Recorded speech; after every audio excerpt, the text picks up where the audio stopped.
బంగారం కోసం యుద్ధాలు జరిగినా ఆశ్చర్యపోనవసరం లేదు. పరిస్థితి అలా ఉంది. మరి దేశాల మధ్య యుద్ధాలు, సంఘర్షణలు పెరుగుతున్నాయి. అనిశ్చితి రాజ్యమేలుతోంది. డాలర్, రూపాయి ఇలా ఏ కరెన్సీ అయినా షేక్ అవుతుంది. ఇన్ఫ్లేషన్ పెరుగుతోంది. రెసిషన్ భయాలున్నాయి. చెప్పాలంటే ఆర్థిక వ్యవస్థే గందరగోళంగా మారింది. ఎందుకైనా మంచిదని చాలా దేశాలు రిజర్వ్ బ్యాంకులు టన్నుల కొద్దీ గోల్డ్ కొనేస్తున్నాయి. ఇది కూడా బంగారం రేటు పెరగడానికి కారణం.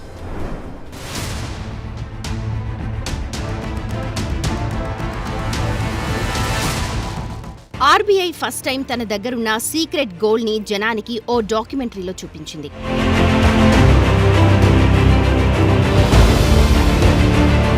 ఆర్బీఐ చరిత్రలోనే ఇలా చూపడం తొలిసారి. ఒక్కో గోల్డెన్ బార్ 12.5 కిలోల బరువుంది. వాటిపై ముంబై మింట్ అని లెటర్స్ ఉన్నాయి. ఇది జస్ట్ ఎల్లో మెటల్ మాత్రమే కాదు, మన అస్తిత్వం, మన బలం కూడా. ఏ దేశం దగ్గర తల వంచేది లేదు. ట్రాన్స్పరెన్సీ, పబ్లిక్ ట్రస్ట్ పెంచేందుకు ఆర్బీఐ ఇలా రిలీజ్ చేసింది.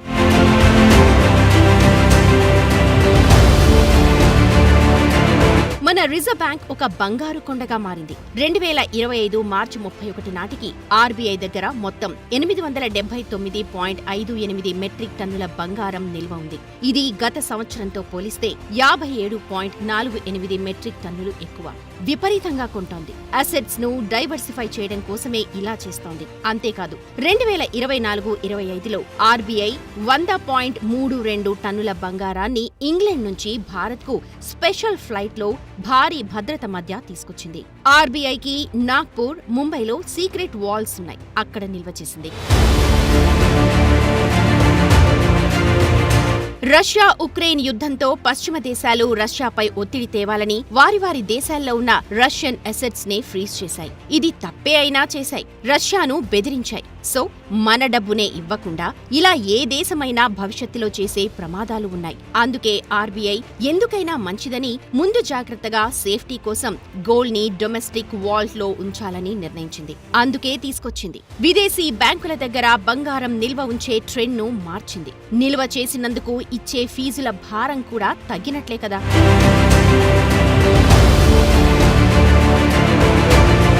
సో బంగారం రేటు పెరగడానికి ఇలా చాలా దేశాల రిజర్వ్ బ్యాంకులు టన్నుల్లో గోల్డ్ కొనడానికి సంబంధం ఉంది. యుఎస్ ట్రెజరీలు ఫ్లాట్ గా ఉన్నాయి. యూరో అసెట్స్ లో అస్థిరత ఉంది. ఫైనల్ గా బంగారమే సేఫ్టీ, స్థిరంగా ఉంది. విలువ పెంచుకుంటోంది. అందుకే అన్ని దేశాలు గోల్డ్ పై నజర్ వేశాయి. ప్రపంచవ్యాప్తంగా ఆర్థిక అనిశ్చితులు, డాలర్ అస్థిరత, వడ్డీ రేట్ సైకిల్స్ బంగారాన్ని మరింత కొనేలా చేస్తున్నాయి. ఇది టఫ్ టైంలో భారత్ కు సేఫ్టీనిస్తుంది. మన ఆర్బీఐ మాత్రమే కాదు, China, Turkey, Russia, Poland central బ్యాంకులు టన్నుల్లో గోల్డ్ కొంటున్నాయి. యుఎస్ బాండ్లపై నమ్మకం తగ్గడం, జియో పాలిటిక్స్, అలాగే యుఎస్ డాలర్పై ఆధారపడకుండా డైవర్సిఫికేషన్ కోసం ఇలా చేస్తున్నాయి. అంతర్జాతీయ పరిస్థితులు బాగాలేవు. ఎందుకైనా మంచిదని జాగ్రత్త పడుతున్నాయి. కష్టకాలంలో వీటిని అస్త్రాలుగా వాడొచ్చనుకుంటున్నారు. అందుకే గోల్డ్ రేట్ అంతకంతకు పెరుగుతోంది.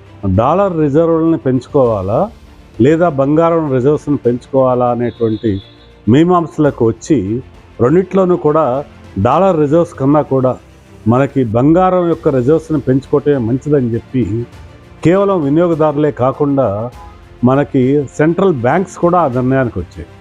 ఎప్పుడైతే సెంట్రల్ బ్యాంక్స్ ఈ నిర్ణయానికి వచ్చాయో ప్రపంచవ్యాప్తంగా ఉన్నటువంటి ఎన్నో దేశాలు, చైనా, భారత్, ఈవెన్ అమెరికాతో సహా ఎక్కువ దేశాలు వాళ్ళ యొక్క కేంద్ర బ్యాంకులు కూడా బంగారం యొక్క నిల్వలను పెంచుకునే ప్రయత్నాలు చేయటం మొదలుపెట్టాయి. ఎప్పుడైతే టన్నుల కొద్దీ బంగారాన్ని ఈ కేంద్ర బ్యాంకులు కూడా నిల్వ చేసుకోవటం మొదలుపెట్టాయో దాంతో జరిగిన పరిణామం ఏంటంటే బంగారంకి డిమాండ్ రోజు రోజుకి పెరుగుతూ వచ్చింది. ఆగస్టు నాటికి ఇండియా ఫారెక్స్ నిల్వలు $694.23 బిలియన్ చేరుకున్నాయి. మరింత స్థిరమైన రిజర్వ్ పోర్ట్ఫోలియో కోసం భారత్ ప్రయత్నిస్తోంది. ట్రంప్ చర్యలతో అమెరికాను నమ్మే పరిస్థితి లేకుండా పోయింది. అందుకే యుఎస్ ట్రెజరీ బాండ్స్ ని కట్ చేసుకుని గోల్డ్ కొనడంపై ఆర్బీఐ ఫోకస్ పెట్టుకుంది. కొంటోంది కూడా. నిజానికి వివిధ దేశాల సెంట్రల్ బ్యాంకులు, సావరిన్ వెల్త్ ఫండ్లు యుఎస్ ట్రెజరీ సెక్యూరిటీలలో చాలా పెట్టుబడి పెడతాయి. ఇవి సేఫ్టీగా భావిస్తారు. కానీ డైనమిక్స్ మారుతున్నాయి. గత 2 ఏళ్లలో దాదాపు $1.3 ట్రిలియన్ యుఎస్ ట్రెజరీ సెక్యూరిటీలను కలిగి ఉన్న చైనా క్రమంగా హోల్డింగ్ ను $756 బిలియన్ తగ్గించింది. మనం కూడా తగ్గించాం.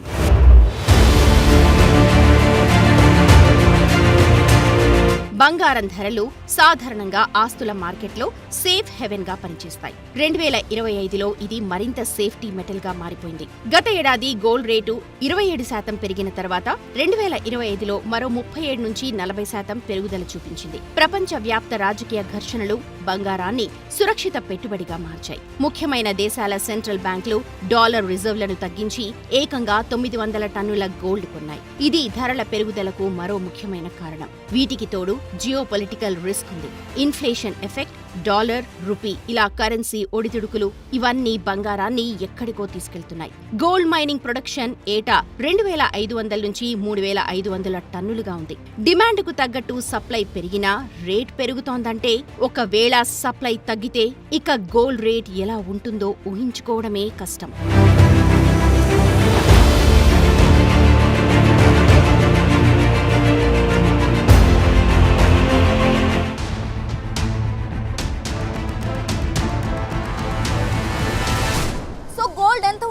అంత బెటర్ అని దేశాలు అనుకుంటున్నాయి. వీటికి తోడు ప్రపంచ దేశాల్లో ఘర్షణ వాతావరణం, అస్థిరంగా మార్కెట్లు, పెరిగిన ద్రవ్యోల్బణం, సెంట్రల్ బ్యాంకులు గోల్డ్ కొనడంలో పోటీ పడడం ఇవన్నీ బంగారం రేటు పెరిగేందుకు కారణమవుతున్నాయి. వచ్చే ఏడాది కూడా మరింతగా రేటు పెరగడం ఖాయంగానే కనిపిస్తోంది.